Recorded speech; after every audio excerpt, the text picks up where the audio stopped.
Земля – это уникальная планета. На ней есть океаны,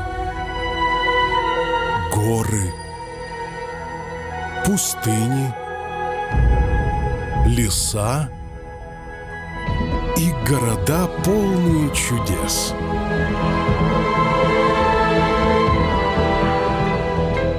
Но все-таки Земля – это планета людей.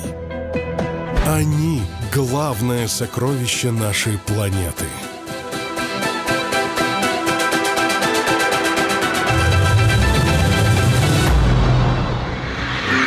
Каждый уикенд знаменитая певица Мишель Андраде и ее друг-блогер Кирилл Макашов отправляются в гости к удивительным народам мира.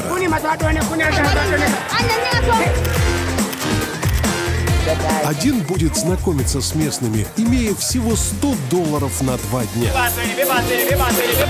А второй будет узнавать жизнь землян, имея неограниченное количество средств на карте. Основное блюдо.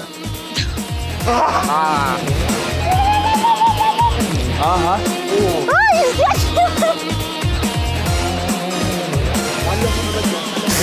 Начинается интересное путешествие.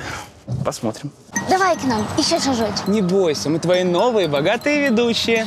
Ну вот, не бойся, мы знаем, как с тобой обращаться. Да-да, мы посмотрели, как тратили твои предыдущие владельцы.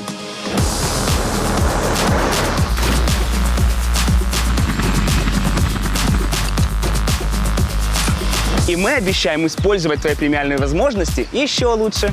Сейчас только взрослый решает, кому достанется премиальная карта MasterCard. А что тут решать? За нас все решит монетка. Доброе утро, друзья! С вами Орел и Решка Земляне. И ближайшие выходные мы проведем в компании греков. Я знаю, что они придумали водопроводы, Олимпийские игры и, конечно же, греческий салат. Серьезно? Слушай, а знаешь, что они еще придумали? А что? Они придумали монетку, где с обоих сторон орлы. Орел? Решка. Давай.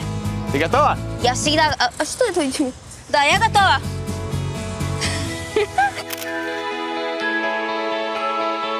А что это у тебя? А это безлимитная карточка у тебя, Кирилл. А тебе... Давай, как ты будешь просить денежку? Давай. Ну, я уже знаю. Вот так.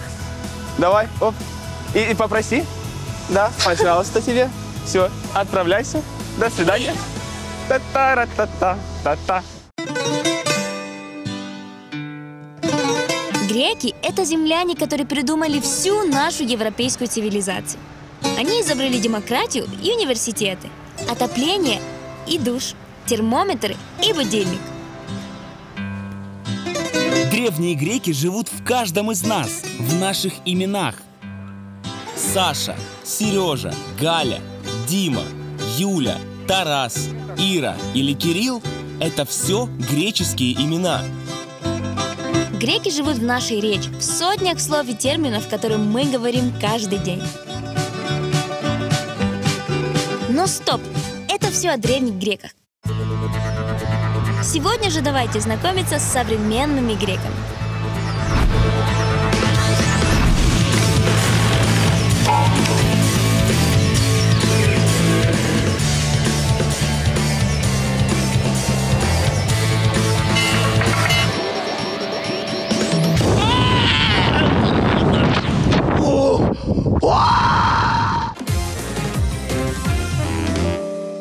В Древней Греции за 1 килограмм серебра можно было купить целую колесницу.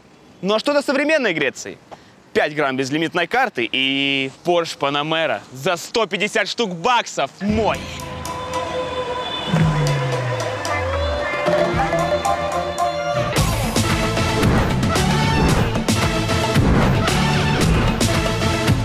За 2500 лет колесницы у греков немного изменились, подорожали и ускорились.